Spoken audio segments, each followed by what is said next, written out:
की भावना को अनंत कोटि नमोस्तु करता हूँ। हे गुरुदेव, सूर्य के उदय से जिस प्रकार कमल खिल जाते हैं, वैसे ही आपका जगह जगह प्रवेश होने पर उन सभी कमल रूपी भव्य जीवों के भाव खिल जाते हैं और अपना समर्पण करते हुए जैन संस्कृति और संरक्षण को सुरक्षित करने हेतु आपके समक्ष संपूर्ण समर्पण कर खुद को धन्य समझते हैं। ऐसा क्या है कि कितने समय से कितने साधुओं का नगर प्रवेश हुआ होगा, परंतु ऐसी बात समझ नहीं आई, परंतु आपके सानिध्य में ही ये कार्य संपन्न सहजता से प्रारंभ भी होते हैं और पूर्ण भी होते हैं। सारे क्षेत्र इसका प्रमाण है गुरुदेव। जिस क्षेत्र में भी आपने अपना प्रवेश किया है, जिस क्षेत्र में भी आपने अपने चरण रखे हैं, वो क्षेत्र आज धन्यता को प्राप्त हुए। बोहरीबंद का भी सौभाग्य जागा और बोहरीबंद में भी आपके चरण पड़े हैं। ये बोहरीबंद भी आज धन्य हुआ है और इस धन्यता के लिए पूरी बोहरीबंद कमेटी आपके चरणों में त्रिबार नमोस्तु करती है। नमोस्तु नमोस्तु नमोस्तु भगवान। आज हमारे पुष्पेंद्र मोदी जी हमारे समक्ष हैं और सुरेंद्र सिंह बाकल, दोनों पत्रकार जगत के मूर्धन्य विद्वान हैं। इन्होंने दैनिक समाचार पत्रों से चमत्कारोदय तीर्थ क्षेत्र बोहरीबंद में विराजमान पूज्य गुरुदेव मुनिपुंगव श्री सुधा सागर जी महाराज के अमृत वचनों का और उनके प्रवचनों का और उनके द्वारा जो भी सानिध्य में यहाँ कार्यक्रम हुए हैं, उन सब का संग्रह करते हुए एक छोटी सी पुस्तक संग्रहण की है, जिसमें इन्होंने सारे समाचार पत्रों की कटिंग्स, दैनिक भास्कर कटनी जबलपुर, दैनिक पत्रिका कटनी जबलपुर, दैनिक मध्य प्रदेश, दैनिक नई दुनिया, दैनिक देशबंधु, दैनिक यश भारत, दैनिक स्वतंत्र मत समय भोपाल, दैनिक समय मध्य प्रदेश, दैनिक पीपुल्स समाचार भोपाल, दैनिक समाचार रेखा, दैनिक जनपत्रकार टाइम्स सहित यूट्यूब चैनलों एवं सोशल मीडिया में प्रकाशित खबरों का संग्रह किया है। वो अपने स्वयं हाथों से आपको इसको दिखाएंगे। जोरदार तालियों के साथ ऐसे समर्पित व्यक्तियों के प्रति हम हृदय से सम्मान व्यक्त करते हैं, जो पूरा समय देते हुए और गुरुदेव की इस धर्म प्रभावना के कार्यक्रम में लगे हुए हैं। पुनः जोरदार तालियों के साथ हम उनका हृदय से सम्मान करते हैं। आज की जिज्ञासाओं के लिए मैं आज शिवरामपुर अपनी जिज्ञासा भी रखेंगे। अभी ये कह रहे हैं ना पत्रकार महोदय, ये जो छोटी सी अभी तो ये छोटी सी न्यूज है, न्यूज तो अब बनना अभी तो ये झांकी थी, अभी तो देखो क्या क्या बाकी है अभी अब न्यूज बनेगी जब एक अतिशय होंगे, चमत्कार होंगे, जब यहाँ भारतवर्ष के लोगों की लाइन लगेगी अतिशय के रूप में। आज कुंडलपुर आने वाले को ऐसी स्थिति बन गई है बोहरीबंद की कि कुंडलपुर आने वाला हर यात्री को चमत्कारोदय आना ही पड़ेगा, और जो चमत्कारोदय आएगा उसे चेतनोदय जाना ही पड़ेगा। तो ये ऐसी लाइन बन गई श्रृंखला कि एक ऐसी तीर्थ यात्रियों के लिए लाइन बनेगी कि आज बस बहुत अच्छी तैयारी क्षेत्र पे करो। अब यहाँ धर्मशालाएं बहुत छोटी पड़ेंगी, हाँ, यात्रियों की लाइन लगेगी, ऐसा मानना चाहिए। महाराज बड़े बाबा बैठ जाते हैं, वहाँ धर्मशालाएं भी अपने आप बड़ी बड़ी हो जाती हैं। हाँ, सही बात है। गुरुदेव के हाँ, ठीक। शुल्लक महाराज जी के पास दे दो। हाँ, बहुत सुंदर संकलन है महाराज जी, और बहुत इनकी उसमें मेहनत है, और अपनी जिज्ञासा भी रखेंगे पुष्पेंद्र जी मोदी। उसके पहले अंशुल कान समझ दिगंबर जैन समाज संग्रामपुर अपनी जिज्ञासा रखते हैं। सकल जैन समाज संग्रामपुर की तरफ से मुनि श्री के चरणों में कोटि कोटि नमोस्तु। शुल्लक महाराज जी के चरणों में इच्छामि इच्छामि इच्छामि। भैया जी के चरणों में वंदना। महाराज जी, मेरी जिज्ञासा ये है कि जो स्वास्तिक वगैरह चिन्ह होते हैं उनको मिटाना नहीं चाहिए, तो जो कलश वगैरह में अभिषेक के टाइम पे हम चंदन से स्वास्तिक लिखते हैं और फिर हम ही उसको पहुंच के रखते हैं, तो क्या ये उचित है? क्यों नहीं मिटाना चाहिए? शुभ सूचक। आपने जिस पर्पज से किया है वो कार्य खत्म, बस उसके बाद मिटा दीजिए। ऐसे नहीं मिटाओगे तो चौक तो कभी मिटेगा ही नहीं। आप लोग चौक पूरते ना, अब कार्यक्रम हो गया, मिटा दिया, अच्छा कोई बात नहीं है। मिटाने में कोई दोष लगे, मिटाना ही चाहिए, क्योंकि बना रहेगा तो उसकी अभिनय भी होगी, तो मिटा देना ही श्रेष्ठ है। स्वस्तिक आदि जब बने रहते हैं, उस स्वस्तिक के ऊपर अपन को पैर नहीं रखना, बैठना नहीं। कई बार आप लोग क्या करते हैं, भावावेश में आकर हम लोगों का पाद प्रक्षालन करते हैं तो उस पर स्वस्तिक बना देते हैं, तो उस पर स्वस्तिक नहीं बनाना चाहिए, क्योंकि स्वस्तिक 8 मंगलों में भी आता है, तो मंगल रूप भी माना जाता है। नमोस्तु महाराज जी।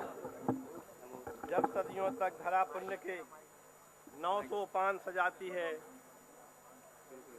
जब सदियों तक धरा पुण्य के 900 पान सजाती है, तब धरती पर एक गुरु से एक कली खिल पाती है, जो बिखराती गंध ज्ञान को, महकाती जीवन रस को, सजती है जिससे मानवता धरा धन्य हो जाती है।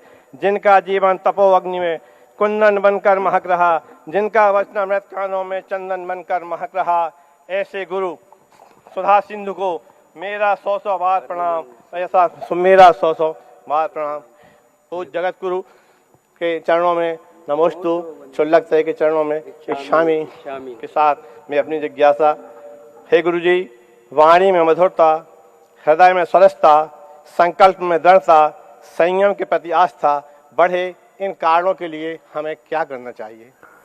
इन सब कारणों का मूल उद्देश्य रहता है अपना निजी स्वार्थ नहीं होना चाहिए। 2 कारणों से कठोरता आती है, 2 कारणों से सहजता नष्ट होती है, 2 कारणों से व्यक्ति संयम का बांध तोड़ देता है। मूल कारण होता है सबसे पहले व्यक्तिगत स्वार्थ। जब व्यक्ति के व्यक्तिगत स्वार्थ नहीं होता तो वह सत्य को भी नकार देता है, अच्छे मार्ग को भी नकार देता है, और अच्छे लोगों में भी उसको बुराई दिखने लग जाती है। अच्छे लोग हैं लेकिन उसके स्वार्थ की सिद्धि ना होने से वो कहते हैं क्या काम के हैं, क्या लेना। तो व्यक्ति का स्वार्थ कई बार हमारे लिए सरलता, मधुरता और संयमता से हमें दूर कर देता है। तो हमें ये देखना पड़ेगा कि हमारा स्वार्थ सिद्ध हो या ना हो, सत्य को स्वीकार करना है। हमें कुछ मिले या ना मिले, लेकिन सत्य जीवित रहना चाहिए। हमें कोई व्यक्ति हमारे अनुकूल हो या ना हो, धर्मात्मा सुरक्षित रहना चाहिए। हमें कुछ मिले या ना मिले, कई लोग क्या कहते हैं, धर्म को मानते, मंदिरों को मानते, भगवान को मानते, गुरु को मानते, लेकिन कौन से मंदिर से मतलब रखेंगे? आप लोग तो पत्रकार हो, जानते हैं, जिस मंदिर से उनका कोई स्वार्थ होगा, कोई निजी स्वार्थ होगा, कोई उससे मतलब हो, ट्रस्टी हैं या कोई XYZ बन सकता है, वो आ जाता है। ऐसे ही साधुओं के प्रति जहां उनका स्वार्थ दिखता है, और धर्म के प्रति भी यही होता है, तो ये चीजें अपन को त्याग करना पड़ेगी। दूसरा होता है ईगो पॉइंट। ये बहुत खतरनाक पॉइंट है। जब व्यक्ति ईगो बना लेता है, रावण ने अंत में रावण की मौत क्यों हुई? मात्र ईगो पॉइंट से। वो सत्य को जान गया था, उसने ये कहा मैं गलत हूं। मंदोदरी ने जब समझाया उनको, कुंभकर्ण ने भी समझाया, तो वो एक ही बात करा, मैं सब कुछ समझ रहा हूं, मैं मूर्ख नहीं हूं, लेकिन मेरा मान नहीं कह रहा है कि मर जाऊंगा लेकिन झुकूंगा नहीं। तो मान कसा जो ईगो पॉइंट होता है, वो हमारी सरलता को वक्रता में बदल देता है, हमारी मृदुता को कठोरता में बदल देता है, हमारे संयम को असंयम की बाढ़ का रूप ले लेता है। तो स्वार्थ और ईगो पॉइंट यदि अपनी जिंदगी से निकल जाएं, तो घरों में भी, समाज में भी और सारे मुल्क में भी शांति हो जाती है। ऐसा। हे गुरुदेव, नमोस्तु नमोस्तु नमोस्तु। गुरुदेव, आयु बंध और गति बंध में क्या अंतर है? और आयुबंद पहले होता है या गतिबंद? नमोस्तु। गतिबंध निरंतर चलता है, एक भी समय अनादिकाल से नहीं होता कभी जीव का जिस समय गति का बंध ना होता हो। 24 घंटे उठते बैठते सोते गति का बंध होता ही रहता है और गतियों के बंध के लिए कोई भी रोक टोक नहीं होती, निरंतर बंद करता है छद्मस्त अवस्था में। और रही बात आयु के बंध की, आयु का बंध हमेशा नहीं होता, उसके लिए लेश्या के मध्यम परिणाम चाहिए। मध्यम परिणामों में भी अपकर्ष काल, काल नियत है। आयु के 3 भाग करने पर 2 भाग निकल जाने के बाद 1 बार मौका आता है, यानी 8 बार आयु का मौका बंद करने का जिंदगी में मौका मिलता है। तो इस प्रकार के 8 जो अपकर्ष काल होते हैं उन्हीं में आयु का बंध होता है। अब जिस समय जो गति का बंध चल रहा होता है आयु उसी का बंध हो जाता है, यानी गति बंध पहले होता है, वो निरंतर बनता है। और गति बंध जो बन रहा है उस समय यदि अपने परिणाम हुए तो उसी आयु का बंध हो जाएगा जिस गति का बंध चल रहा है। ये सैद्धांतिक व्यवस्था है। नमोस्तु। आज शांति धारा आदि के माध्यम से पाद प्रक्षालन से जिन्होंने अपने जीवन में पुण्यार्जन किया है और अपने जीवन को धन्य किया है, ऐसे 15,515 रुपये के माध्यम से सुरेश कुमार जी, श्रीमती मंजू टोलिया जयपुर वालों ने अपनी शादी की सालगिरह के उपलक्ष्य में गुरुदेव का पाद प्रक्षालन कर अपने आप को धन्य किया। सुषमा मुकेश जैन गढ़ा दैवोदय तीर्थ जबलपुर वालों ने भी 11,111 रुपये की राशि से अपने गुरुदेव के पाद प्रक्षालन कर अपने पुण्य को सराहा है। आज आहार दान देकर जिन्होंने सौभाग्य प्राप्त किया, और एक और है महाराज जी 25,000 रुपये की राशि जिन्होंने ब्रह्म मुहूर्त में भी आपके कमरे में पाद प्रक्षालन किया था। अपने आपके दीवाने हैं श्री सुरेंद्र सिंह जी उर्फ मुन्ना सिंह जी रांची राजपूत साहब हमारे बीच में बैठे भी हैं। इन्होंने भी पाद प्रक्षालन किया तो उसकी निछावर राशि यहाँ जीर्णोद्धार के लिए समर्पित की है। जोरदार तालियों के साथ हम उनका हृदय से सम्मान करते हैं। आहार दान के उपलक्ष्य में 1,21,000 रुपया दिनेश कुमार जैन, शिक्षक सत्येंद्र कुमार जी जैन, राजेश, संजय, पारस, साकेत, आकर्ष, स्वयस, पूर्वी, ऋतुल, शौर्य, श्रीमती कल्पना, सीमा, संगीता, शिरोमणि समस्त पटवारी परिवार ने 1,21,000 रुपये की राशि दी है। और अपने सारे परिवार से, अपनी बेटियों बहनों से और अपने जीजा जी वगैरह से सबसे राशि उन्होंने दान कराई है। 21,000 रुपये की राशि किशोर कुमार जैन, मीना, सजल, प्रतीक्षा, अन्वेषी जैन जबलपुर इनकी बड़ी बहन है। 11,000 रुपये की राशि जो छोटी बहन है राजेश जैन, श्रीमती मंजुला जैन, वैभव राशि गढ़ा कोटा, सागर, सचिन परिवार इन्हों से भी दिवाई है। 51,000 रुपये की राशि विधान में श्रीमती स्वयं प्रभा, पूर्व शिक्षक, वाइफ आप स्वर्गीय श्री रमेश चंद्र जैन, शांतिनगर जबलपुर वालों ने उनकी सासू माँ के उसमें विधान के लिए 51,000 रुपये की राशि की घोषणा की है। और 11,000 रुपये की राशि बड़े भैया श्री अशोक कुमार, श्रीमती सोना जैन, शुभम जैन, रुचि जैन, श्रेयांश जैन, कुमारी अयन जैन, पटवारी परिवार जबलपुर, इन सभी ने अपनी अपनी राशि देकर पुण्यार्जन किया है।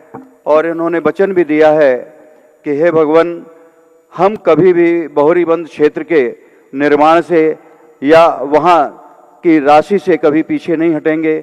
हमारी जैसे जैसे सामर्थ्य आपके सानिध्य में बढ़ती जाएगी, हम बहुरीबंद क्षेत्र में अपनी पूरी चंचला लक्ष्मी का उपयोग सतत करते रहेंगे।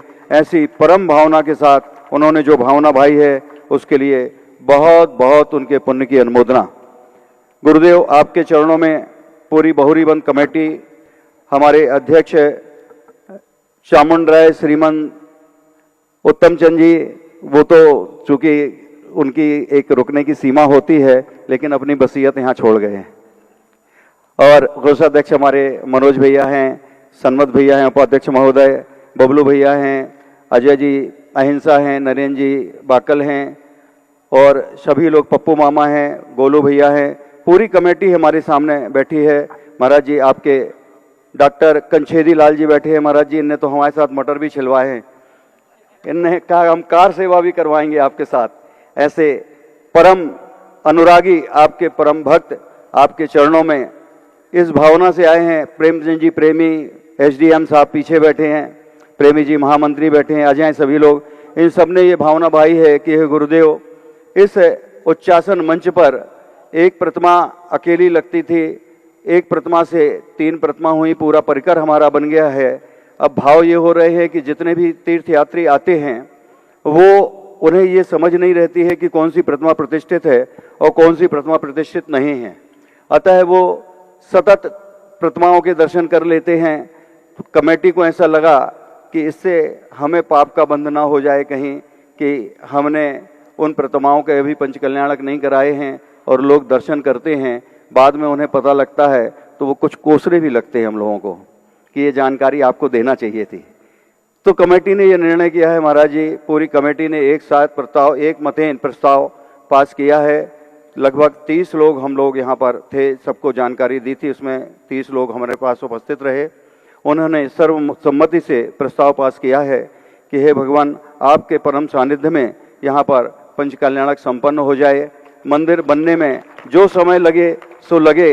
अभी हम अच्छा टीन शेड बना के और उसको फुल फिनिश करके अंदर से पूरा मंदिर का स्वरूप दे देंगे और चारों तरफ जो है वो पाषाण का मंदिर सतत बनता रहेगा। ऐसी परम भावना के साथ आपके चरणों में श्रीफल भेंट करने की भावना कर रहे हैं कि हे गुरुदेव, आप हमें तारीख की घोषणा करें, आप हमें समय दें, आप हमें सानिध्य दें। और जो प्राचीन प्रतिमा है उसका लेप बहुत पहले बाबूलाल जी सिंघई साहब ने कराया था, कोई पाराशर करके, परिहार करके जबलपुर से आया था, और उसका भी थोड़ी थोड़ी झरण जो है वो गिर गया है। और मूर्ति की जो कामदेव सा स्वरूप होता है उसमें थोड़ी सा आंखों में खटकने लगा है। तो ऐसी सबकी भावना है कि उसमें भी वो लेप पुनः हो जाए और प्रतिष्ठा सबकी एक साथ हो जाए। ऐसी परम भावना के साथ कमेटी आपके श्री चरण आशीर्वाद चाहती है। और ये भावना करती है कि गुरुदेव अति शीघ्र हमें तारीख भी मिले और अति शीघ्र यहाँ के पंचकल्याणक हो जाएं। देखो, मैंने सागर चतुर्मास के बाद कटनी का तो इसलिए सोच लिया था कि ये बबलू अनुराग वगैरह कहते महाराज जी अब, तो हम कहे चलो भाई 8-15 दिन का टाइम निकाल लेते हैं। और फिर मैं कटनी आ गया। कटनी से मेरा रूट पूरा था, उसके लिए मैंने नक्शा भी मंगा लिया था। अब बहोरीबंद वाले पहुंच गए और बहोरीबंद वालों ने महाराज जी थोड़े 2-4 दिन तो दे दो कम से कम। यही कहा था, 2-4 एक होकर के चले जाओ जब आपने क्षेत्र को किया। तो हमने कहा कि चलो, और इतनी बढ़िया मीठी भाषा में बोला था, और ज्यादा चक्कर नहीं पड़ेगा, 20-25 किलोमीटर का, बहुत ज्यादा तो है ही नहीं, आधा तो बता ही दे। तो 20-25 किलोमीटर का वो तो ठीक है, लेकिन यहाँ तो ऐसे लग रहा है कि हम उठ पाएंगे कि नहीं उठ पा रहे हैं। अभी मैंने सोचा कि चलो बड़े बाबा बैठ गए, उनको नमोस्तु करके और अपना रास्ता नापें।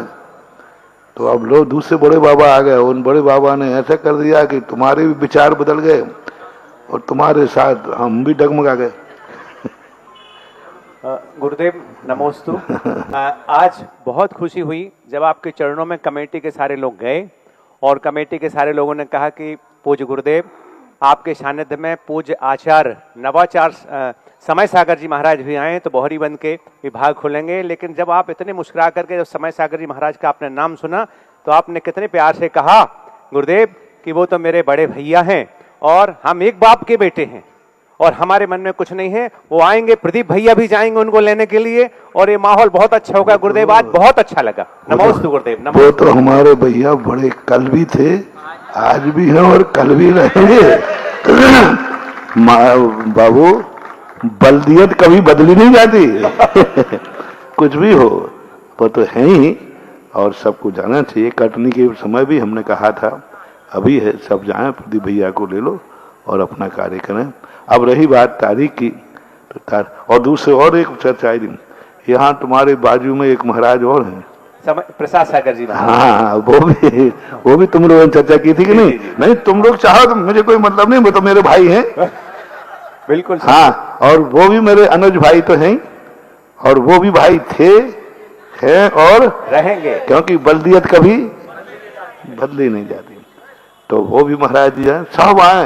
मैं तो कहता हूँ विदेश क्षेत्र से भी आए तो मैं वेलकम करूंगा। यहाँ पर पूज्य शारदा अच्छा। सागर जी, प्रमाण सागर जी का भी चातुर्मास हुआ था, सबके लिए हम लोग निवेदन सबके करेंगे। ठीक है। और दूसरी बात है, प्रसाद सागर जी भी हैं।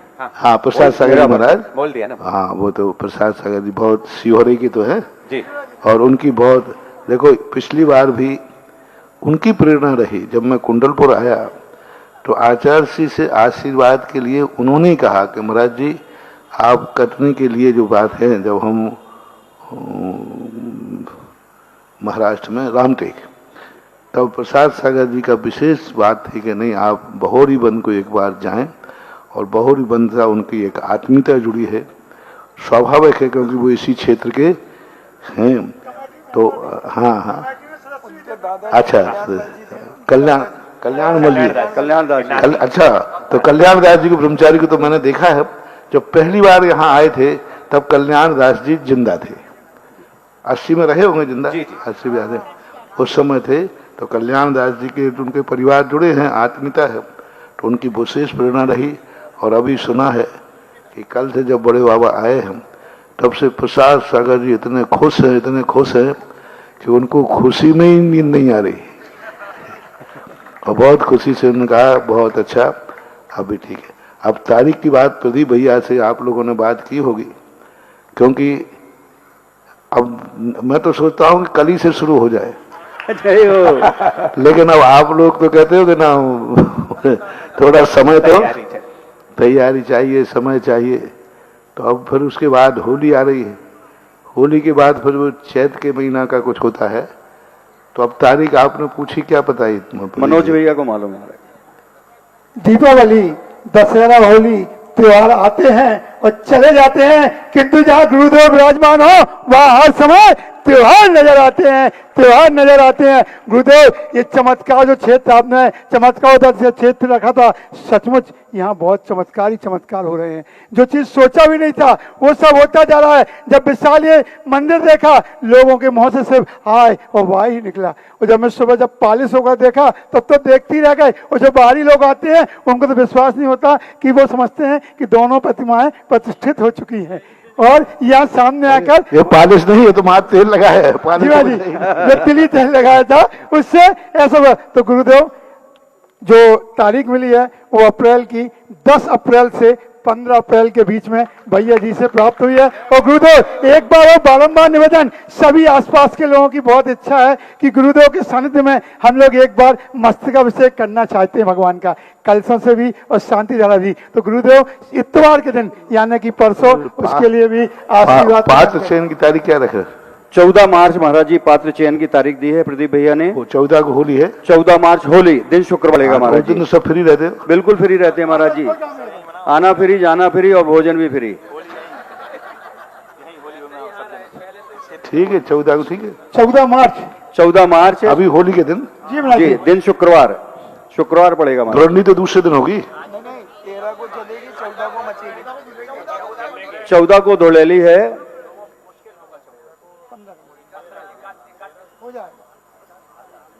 सब लोग फ्री हैं, तो सब यहीं रहेंगे, कहाँ जाना घर? गुरु सानिध्य में रंग होली खेलेंगे, यही होली होगी, बस धर्म की होली। और क्या। 14 तारीख बाहर की पब्लिक भी आएगी, बाहर की पब्लिक भी आएगी 14 मार्च। मस्तकाभिषेक 14 मार्च। अब उसके लिए थोड़ा सा अभी वो प्रक्रिया चल रही है। हाँ, मूर्ति का देखो लेप जो हुआ था, हमारे महाराज जी थे क्षमा सागर जी महाराज जी, उनके सानिध्य में एक बार कार्य हुआ था। अब धीरे धीरे आजकल और नए वज्र लेपों की परंपरा निकल गई है अच्छे लोग से। तो ये करने के लिए आप सबका मन हुआ है कि नहीं? तैयार है महाराज जी, सबका? सब तैयार है, सारे भागवत सब तैयार है ना? देखो मैंने पहले ही कहा था, बहोरी बंद के लिए मेरा कोई प्रस्ताव नहीं है, मेरा कोई भाव नहीं है। तुम्हारे जो भाव हैं तुम्हारे साथ में हूं, तुम जो चाहो उसके लिए मैं सहयोग कर सकता हूं। तुम्हारी भावना है तो करो, और तुम्हारी भावना है तो उसके लिए करने की व्यवस्था और संपूर्ण प्रकार के कोई प्रकार का विघ्न नहीं आए, वो जिम्मेवारी तो मैं ले सकता हूँ, लेकिन करना नहीं करना वो निर्णय हमारा है। आपका है, आपके साथ में हूँ। समाज जो कहेगी उसके लिए मेरा आशीर्वाद है, निर्देशन है। जो मेरे पास छोटी सी बुद्धि है, वो बुद्धि तो मैं थोड़ा सा परामर्श दे दूंगा, और क्या। महाराज जी ऐसे ही तो मान दूंगा, आचार्य महाराज ने बोला था तत्वार सूत्र में, अल्पश्रुतम सुतवताम परिहास दामे, जितने बड़ी बुद्धि वाले होते हैं वो अपने आप को। क्योंकि मैंने कभी आज तक वहाँ की कमेटियां जहाँ की होती हैं, कमेटी के विरुद्ध में मैं कभी कोई कार्य नहीं करता। दुनिया के विरोध से डरता नहीं हूँ, और कमेटी की सहमति के बिना कुछ करता नहीं। कमेटी की सहमति होती है, पर दुनिया के विरोध से हमें कोई लेना देना नहीं है। दुनिया के विरोध को तो फिर हम मानते हैं कि तो ठीक है, सब पाकिस्तानी लोग हैं, चलता रहता है। कमेटी को तो मानता हूँ हिंदुस्तानी। क्या कह रहा हूँ? कमेटी हिंदुस्तान, कमेटी को तो मानता हूँ हिंदुस्तानी, और कमेटी के बाहर जो विरोध करते हैं उनको मानता हूँ पाकिस्तानी। अगर हर रोज चलता रहता है, इसलिए सबकी सहमति है तो अपन विचार करते हैं। चर्चा हुई है आज, उन्होंने देवगढ़ वगैरह में भी किया है। उसके लिए मान लीजिए वो कल ही परसों से आ गया तो देखते एक आध दिन, कल तक शायद डिसाइड हो जाए। मैं तैयार, हम लोग सबकी भावना में। जो शांतिनाथ भगवान को मंजूर होगा वही हो जाएगा। रविवार कब है? परसों गुरुदेव। हाँ, परसों तो फिर भी पुष्कर महाराज जी हो जाएगा, फिर नहीं हो पाएगी। फिर रविवार का आशीर्वाद देना गुरुदेव, बहुत तीव्र इच्छा है।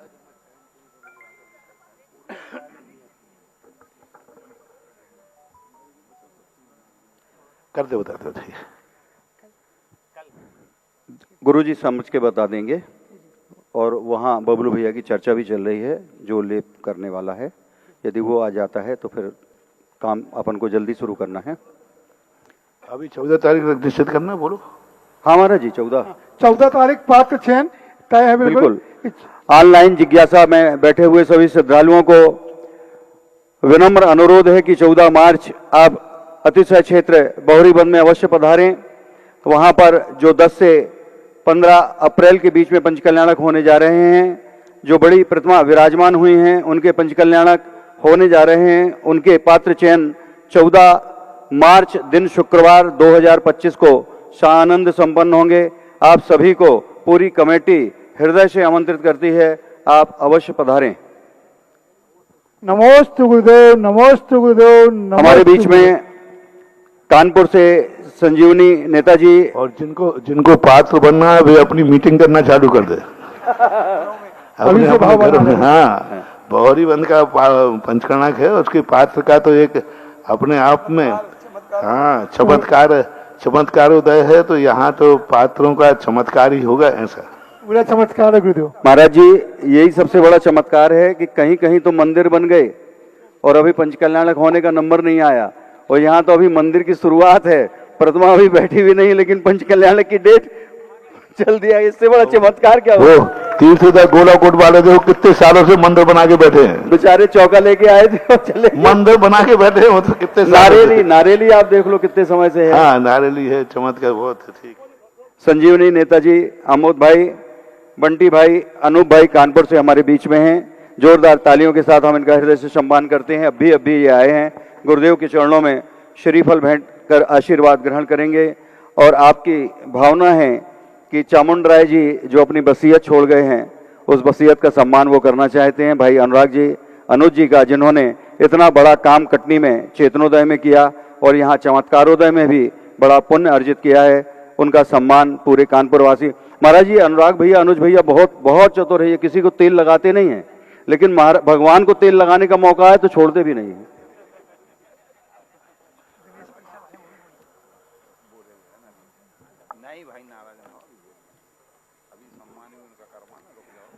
और आज जिनके यहाँ आहार हुआ है, ऐसे धर्मानुरागी दिनेश जी जैन, सत्येंद्र जी जैन, समस्त पटवारी परिवार, जितनी भी राशि उनने आज बोली है, पूरी राशि नगद लेकर आए महाराज जी। अच्छा।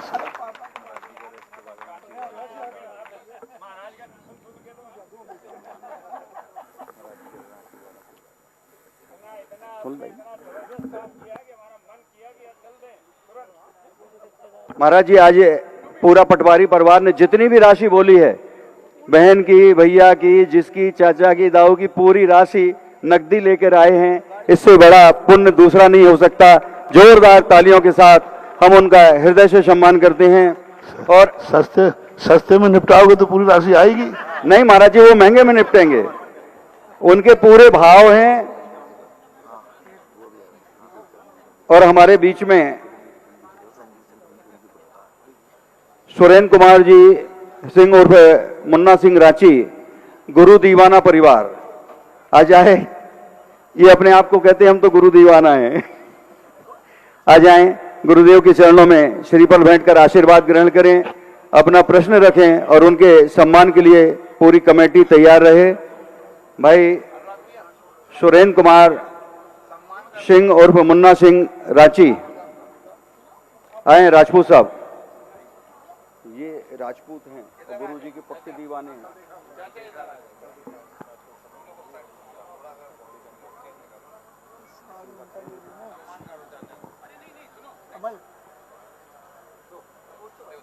और मुन्ना सिंह जी के सम्मान के लिए प्रेमी जी, मनोज भैया और कानपुर के समस्त हमारे जो शाधर्मी बंधु पधारे हैं, उनके सम्मान के लिए कमेटी से निवेदन। मनोज भैया, कानपुर वाले भैया, स्वयं प्रभा जी, स्वयं प्रभा जी का सम्मान एक लेडीज महिलाएं हमारे बीच से उठ के आ जाएं। आ गई? बहुत बढ़िया, तालियां आपकी बजती रहनी चाहिए। सम्मान समारोह में छठवां हिस्सा आपके गले में।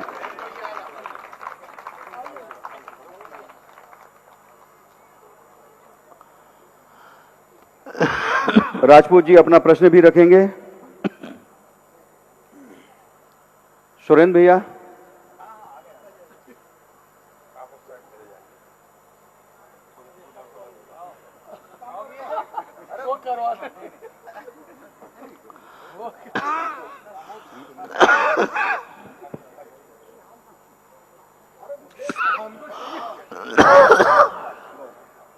जिज्ञासा करेंगे सुरेंद्र कुमार जी, मुन्ना सिंह जी रांची, जिज्ञासा रखें अपनी।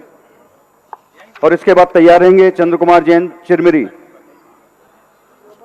महाराज जी के श्री चरणों में मेरा कोटि कोटि प्रणाम।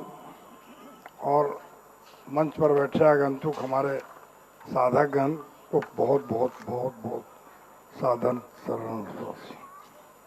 महाराज जी, मेरा 15 साल से आपसे लगाव हो गया और मैं एक छोटी सी बात कहना चाहता हूँ कि हमारे जो आचार्य श्री थे वो मूक रहा करते थे और मूक व्यक्ति के लोग बड़े भक्त थे और आज भी हैं आचार्य श्री विद्याजी सागर जी का। लेकिन मुखरित मैंने सन्यासी अपने जीवन में प्रथम बार और लगता है कि अंतिम बार अपने जीवन में कभी देखा, और वो है सुधा सागर जी। मुखरित व्यक्ति किसी को कुछ बोल देता है, लेकिन आपके जो कटु जो निर्देशन है उसको मैं कतई और कभी नहीं भूल पाता हूँ और लोगों को कहता हूँ।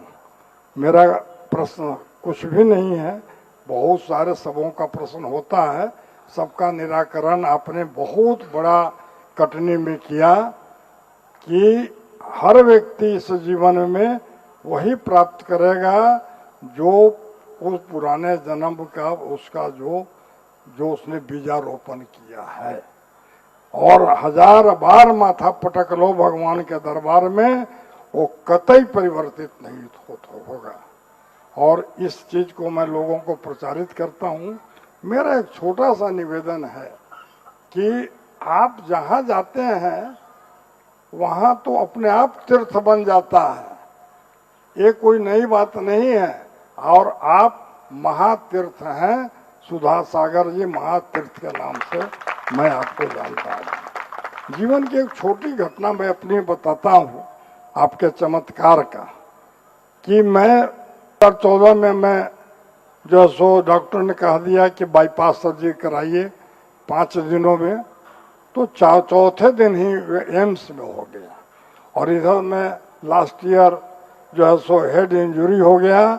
डॉक्टर जो है इंडिया का सबसे बड़ा डॉक्टर प्रकाश चंद्रा ने बोला, this is the first time I am seeing the case कि आदमी को इतना चोट लगने के बाद भी वो आदमी बेहोश नहीं हुआ। और ये मैं इसका आपका चमत्कार और आपका कृपा मानता हूँ। दो बार मौत से खींच लाया, इससे बड़ा चमत्कार नहीं हो सकता है।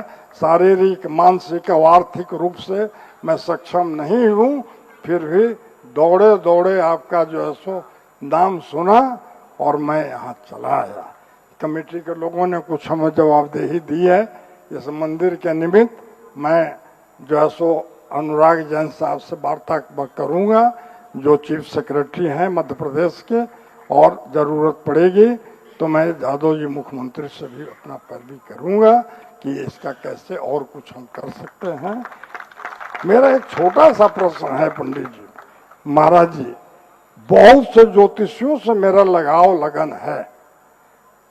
मैं उनसे एक प्रश्न पूछता हूँ कि कोई मानव जीवन में ऐसा जीव है जिस पर नवग्रह की जो है सो असर नहीं है, तो सीधे कहते हैं कि यदि वो मानव है तो उस पर जो है सो ग्रह का, नवग्रह का असर पड़ेगा ही।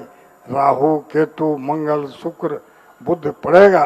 लेकिन मेरा अपना लड़ाई हो जाती है, झंझट हो जाता है कि एक ही जीव इस जीव में है, वो है मुनिराज, जिन पर 9 ग्रहों का असर नहीं पड़ता। क्या बात। How for I am right and wrong, Maharaj ji के श्री चरणों में मेरा यह प्रश्न है। और मेरी हार नहीं होगी ये भी मैं जानता हूँ, क्योंकि मेरा आपके प्रति व्यवहार है। और दुर्भाग्यता हमारे जीवन का है, माता पिता ने नाम तो रख दिया प्रेम कुमार सिंह, लेकिन हमको प्रेम करने वाला कोई नहीं मिला। आज आप ही मुझे मिले हैं। सत सत नमन। न जाने आगे क्या होगा, लेकिन मैं समर्पित अपने आप को आपको करता हूँ और आपका आशीर्वाद की आकांक्षी हूँ। और मेरे प्रश्न का 9 ग्रह का उत्तर है। हाँ, पहले तो आपने जो हमारे आचार्य जी का मुनि और मुखरित, तो गुरु का मुखरित मौन में हूँ। वो मौन थे और मैं मुखरित हूँ। यदि दोनों ही मौन हो जाए तो फिर गुरु के रहस्य को उद्घाटित कौन करेगा? गुरु भगवान मौन बैठे हैं, और यदि हम भी मौन बैठ जाएं तो भगवान के चमत्कारोदय तीर्थ की महिमा कौन बताएगा? इससे जब महान व्यक्ति मौन होते हैं तो अपने भक्तों को मुखरित होना ही पड़ता है, होना ही चाहिए। दूसरी बात ग्रहों की जो है, हमारे आचार्य महाराज ने भी परिग्रह विग्रह मूल हेतु, तो परिग्रह जो है वह विग्रह का मूल हेतु है, और ग्रह शब्द जो है ग्रहण के अर्थ में आता है। तो जहां परिग्रह है वहां सब लगे। एक बार ऐसे ही चर्चा चली कि शनि क्या करता है, किसी को शारद, तो वो कहता है कि शनि जिसके पीछे पड़ जाए उसको नंगा कर देता है। तो हमारे गुरु ने कहा अच्छा है, हम पहले ही से नंगे। वो परिग्रह पे अटैक करता है, तो जिस पे वो अटैक करता है वो जेब कट आ जाए। एक बार एक व्यक्ति ने कहा महाराज जी यहाँ जेब कट बहुत आ रहे। मैंने कि कल से नहीं आएंगे। मैंने इतने साहब में बोल दिया जैसे सारे जेब कट मेरी आज्ञा में हो। तो मैंने यूं बोल दिया कि नहीं, कल से कोई जेब नहीं कटेगा। मेरे जेब कट तो मेरी बात बहुत मानते। एक को मैं आदेश दे दूं, कोई जेब कट की मजाल है जो यहां कोई आ जाएगा, वो तो मेरी आज्ञा में चलते मान जाएंगे। कठिन तो है कि आप लोग मेरी बात नहीं मानते। जेब कट तो सब मेरी बात मानते हैं। तो सबने कहा महाराज जी हम लोग कहते नहीं। मैंने कहा आप लोग नहीं मानते हो, और आप लोग मान जाओ तो जेब कट तो मान जाएंगे। तो मैंने कहा कि महाराज जी आप कहो। मैंने कोई भी कभी भी धर्म सभा में जाना जिसमें जेब हो वे कपड़े पहन के मत जाना। अब जेब कट क्या करेगा? उसको मैं तुरंत कह दूंगा भाई यहां मत आना, यहां जेब वाले कोई भी व्यक्ति नहीं हो आएगी। इसी प्रकार से साधु के ऊपर किसी ग्रहों का विशेष प्रभाव नहीं पड़ता है, क्योंकि वो अपनी साधना और तपस्या के माध्यम से उन चीजों को ही पहले से ही विलग हो जाता है जो ग्रह के कारण है। तुलसीदास जी के जीवन में एक घटना घटी कि उनको कोई चढ़ोतरी चढ़ा के गया, उसमें सोना चांदी चढ़ा दिया होगा, तो तुलसीदास ने रखा था, लोगों ने देख लिया। रात में सारे चोर वहां पहुंचे क्योंकि तुलसीदास की चढ़ोतरी आई थी, और संत होने के नाते रात्रि में वो अपने बैठे हुए थे, लिख रहे थे, तो देखा कोई आ रहा है। जैसे तुलसीदास ने आंख उठाई तो भाग गया। तुलसीदास जी समझ गए भक्त होता तो भागता नहीं, भक्त होता तो देखने पर खुश होता, भाग आया तो चोर है। चोर मेरी कुटिया में क्यों आया? अरे वो आज चढ़ोतरी आई थी, वो आले में रखी है। सुबह उठ करके जितनी प्रकार के सब चढ़ोतरी थी सारी चढ़ोतरी सरजू नदी में फेंक दी। उसके बाद उन्होंने चढ़ोतरी को आश्रम में नहीं रखा, उसके बाद उनकी झोपड़ी में कभी चोर नहीं आया। तो ये मूल कारण है, साधु संत उन चीजों को पहले ही से त्याग देते हैं जिन पर ग्रहण लगता है, और जो 9 ग्रहों का जो प्रभाव होता है वो किसी न किसी ग्रह के कारण होता है। हमारे अंदर कोई ऐसी चीज है जिसको दूसरा छीनना चाहता है, और हम पहले से ही उसको छोड़ देवें तो फिर उसके छीनने का कोई सवाल ही नहीं उठता। ये कारण बनना चाहिए। ऐसा तैयार हैं अगले प्रश्न के लिए। संजीवनी नेताजी हमारे बीच में हमारे अतिथि हैं, माननीय हैं, सम्माननीय हैं। अमोद भाई, बंटी भाई, अनूप जी कानपुर से पधारे हैं। हृदय से सम्मान करते हुए अगली जिज्ञासा के लिए मेरे परम हितकारी गुरुदेव के श्री चरणों में हम सब की ओर से, समस्त कानपुर वासियों की ओर से नमोस्तु नमोस्तु नमोस्तु क्षुल्लक त्रय को इच्छामि इच्छामि इच्छामि। महाराज श्री, जब आप कानपुर पधारे थे पिछले वर्ष, और हम लोगों को जो आपके मंगल आशीर्वाद से जो सौगात मिली पारसनाथ धाम के रूप में, अभी पिछले ही सप्ताह हमने उसका वार्षिक महोत्सव, प्रथम वार्षिक महोत्सव मनाया है। बहुत ही धूमधाम से कार्यक्रम रहा, बहुत ही सफल कार्यक्रम था, और पिछले मात्र 1 वर्ष की अवधि में मंदिर जी या क्षेत्र को जो ऊंचाइयां प्राप्त हुई हैं वो अतुलनीय है। महाराज श्री, जो भी वहां आता है श्री जी को देखता है, 24 को देखता है, और जैसे ही उसको ये पता लगता है कि ये पंच कल्याणक आपके द्वारा संपन्न हुए हैं, वो इतना प्रफुल्लित होता है। अभी कुंभ के दौरान जाने कितने लोग दिल्ली से, मुंबई से जो प्रयागराज जा रहे थे, वो सब मंदिर में वहां पे उतरे, सबने देखा, बहुत प्रशंसा की और बहुत सराहा। महाराज, मेरा प्रश्न यहीं से शुरू होता है कि जब लोग आपकी बहुत सराहना करते हैं, बधाइयां देते हैं, तो खुशी तो बहुत होती है, लेकिन कभी कभी मन में थोड़ा सा अहंकार आ जाता है। तो ये चीज ना हो, उसके लिए हमें क्या करना चाहिए? भगवान और गुरु की क्रिया पर जो अहंकार आता है उसे अहंकार नहीं कहते, उसे गौरव कहते हैं। हमें शांतिनाथ भगवान पर गौरव है कि हमें चमत्कारोदय तीर्थ पर गौरव है कि हम शांतिनाथ भगवान के भक्त हैं। तो ये अहंकार नहीं है, ये तो गौरव कहलाता है। अच्छे कार्यों के जैसे कोई व्यक्ति अच्छे नंबर लाता है तो उसे खुशी कहते हैं, वो अहंकार नहीं है, वो गौरव है। अच्छे कार्य करने के बाद जो आनंद की अनुभूति होती है वो गौरव के अंतर्गत आती है। अहंकार का अर्थ होता है दूसरे का तिरस्कार, दूसरे को नीचा दिखाना, दूसरे को तुच्छ मानना, वो अहंकार की कोटि में आता है। लेकिन अच्छे कार्य करने में जो आनंद की अनुभूति होती है उससे आत्मा व्यक्ति गौरवान्वित होता है, उसे गौरव मानना चाहिए। और अभी जो तुमने वार्षिक महोत्सव किया उसमें तुम्हारे भीलवाड़ा के पंकज बाबू ने 4 चांद लगा दिए। महाराज जी, पंकज ही नहीं, सौरभ भी आया था। सौरभ भयंकर, पंकज दोनों ही थे। बताते हैं 1 घंटे पब्लिक झूमी है वहां पे पूरी तरीके से, बहुत आनंद लिया लोगों ने। वो रात भर सुनाते रहते तो रात भर बैठे रहते। मतलब उसका स्वास्थ्य ठीक नहीं था महाराज जी, लेकिन फिर भी दोनों बच्चों ने बहुत अच्छा कार्य किया। नमोस्तु महाराज जी। चंद्र कुमार जी जैन चिरबनी। और अंतिम जिज्ञासा के लिए विद्यासागर नयोग मंडल केशली। महाराज जी के चरणों में नमोस्तु नमोस्तु नमोस्तु। शुक्ला जी के चरणों में एक क्षामी। महाराज जी, हमारे चिमरी नगर में महावीर दिगंबर जैन मंदिर सामाजिक जो है उसमें बेदी जो है तो नवीन हम लोग ने बनाने का निश्चय किया, और बेदी के लिए वहाँ पे जो महिला मंडल है, सम्मति महिला मंडल, उनके माध्यम से ये मतलब मैंने सर समिति से कहा गया कि बेदी में जितना भी बनाने में खर्च आएगा। आप प्रश्न क्या कर रहे हैं बता दो। मेरा प्रश्न ये है कि उनने मुझे महिला मंडल ने जो बेदी बनाने का मतलब मैंने संकल्प किया, बहुत और अच्छा। बेदी उन्होंने मतलब मैंने खर्च भी करके बनवा भी, और मतलब श्री जी भी विराजमान हो गए।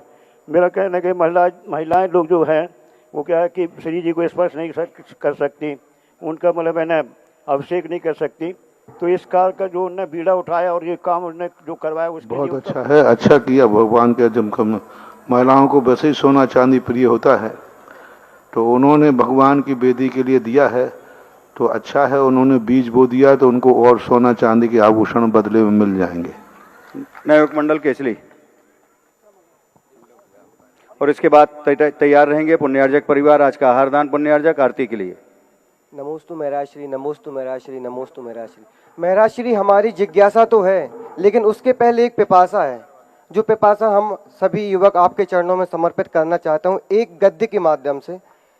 विद्या विद्या विद्या, विद्या सिंधु की सुधा धार तुम, तीर्थ राज तुम, भक्ति मार्ग तुम, गर्जन भी है कोमल भी है, उभय गुणों के मुनि राज तुम, विद्या सागर के हनुमान तुम, विद्या सागर के हनुमान तुम, भक्तों के श्री राम हो तुम, देव प्रिय तुम, लोक प्रिय तुम, लाखों हृदय के प्राण हो तुम, हम भक्तों को चंदा से शीतल, शत्रु को अंगार हो तुम, जिन शासन की ललकार हो तुम, खड़ग ढाल श्रृंगार हो तुम, प्रक्षालित जल गंधोदक जिनके, प्रक्षालित जल गंधोदक जिनके चरणों की रम चंदन है, ऐसे मुनि सुधा सागर के चरणों में हमारा बारंबार वंदन है।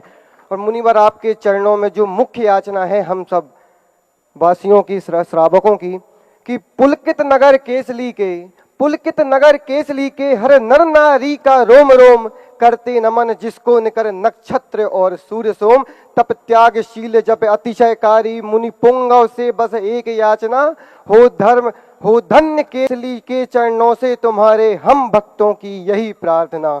नगर केसली के हम श्रावक, नगर केसली के हम श्रावक अपना सर्वस्व लुटाएंगे, और अवधपुरी के जैसे हम भी घर घर में दीप जलाएंगे, घर घर में दीप जलाएंगे। जोरदार तालियों के साथ। अंतिम दो पंक्तियां महाराज, मात्र अंतिम दो पंक्तियां। नगर केसली में जब तक, नगर केसली में जब तक चरण तुम्हारे नहीं पड़ेंगे, हम सुधा दीवाने तेरे हैं, प्रयास हमारे नहीं थमेंगे। जिज्ञासा महाराज। जगत पूज्य गुरुदेव के चरणों में हम सभी का अनंत कोटि नमोस्तु नमोस्तु नमोस्तु। क्षुल्लक त्रय को इच्छामि इच्छामि इच्छामि। गुरुदेव, आज हम सभी विद्यासागर नवयुवक मंडल केसली के सदस्य आपके चरणों में केसली में होने वाले नवीन मंदिर के पंचकल्याणक एवं एक और नवीन मंदिर के शिलान्यास हेतु आए हैं, और हम सबकी भावना है, हे भगवान, ये दोनों कार्य आपके ससंग सानिध्य में हो। भगवान, जिस दिन से आपकी नजर केसली की ओर पड़ी है, उस दिन से संपूर्ण केसली सुधामय हो गई है और अयोध्या की तरह अपने भगवान का इंतजार कर रही है। हे भगवान, हम यही सोच रहे हैं कि जिस दिन आपके चरण पड़ेंगे उस दिन क्या होगा। हे भगवान, हम सबकी जिज्ञासा है कि पंच कल्याणक में जो मुख्य पात्र बनते हैं वो किस पुण्य के उदय से बनते हैं, और बनने के बाद उन्हें किस पुण्य का संचय होता है। कृपया जिज्ञासा का समाधान करें। नमोस्तु नमो। चमत्कार होता है कि शांतिनाथ भगवान से पूछो, मैंने उनको एजेंडा दे दिया है।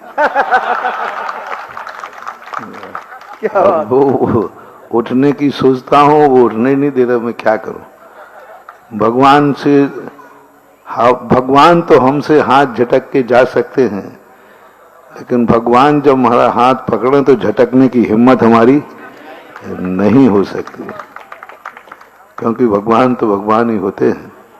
देखते हैं क्या होता है, किस रूप में। इंद्रों की जहां तक पात्रों की बात होती, जैन दर्शन का एक ही रूप है, बंदे तदगुण लब्धे। जो जिस प्रकार का पात्र बनता है स्थापना से, भावना सही है, तो कल के दिन वो उसके फल को भी पा जाता है। और दूसरा, जब भगवान की भक्ति हम कर रहे हैं तो यश कीर्ति सबसे ज्यादा बंद होता है, क्योंकि भगवान के कीर्तन करने से, भक्ति करने से सांसारिक वैभव के साथ साथ एक दिन वह भगवान के रूप को भी पा जाता है। संक्षेप में यही। आज की आरती के लिए दिनेश कुमार जी पटवारी परिवार और हमारे अतिथि सम्मानीय कानपुर से पधारे हुए समस्त अतिथिगण आ जाएं आज की आरती के लिए। महाराज जी, हमारे राजपूत जी ये कह रहे थे कि मेरा कोई प्रश्न नहीं है। वस्तु स्थिति में वो स्वयं प्रश्न है कि राजपूत कुल में जन्म लेके और गुरु से जुड़ के और जैन धर्म को अंगीकार किया, ये पूरे समाज में, क्या पूरे उनकी भी समाज में एक प्रश्न खड़ा हो गया कि आप कहां से कहां जुड़ गए, कहां रांची और कहां बुंदेलखंड।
हेलो।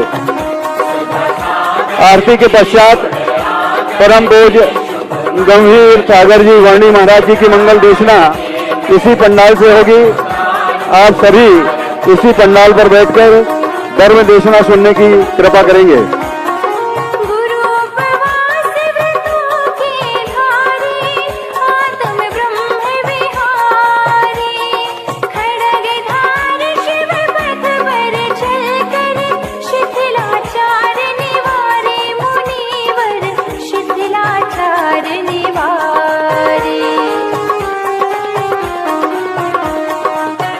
ब्रह्मत्यागी की वैरागी की ले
और नहीं मेरे सुधा सागर महाराज हैं, वो कोई और नहीं मेरे सुधा सागर महाराज।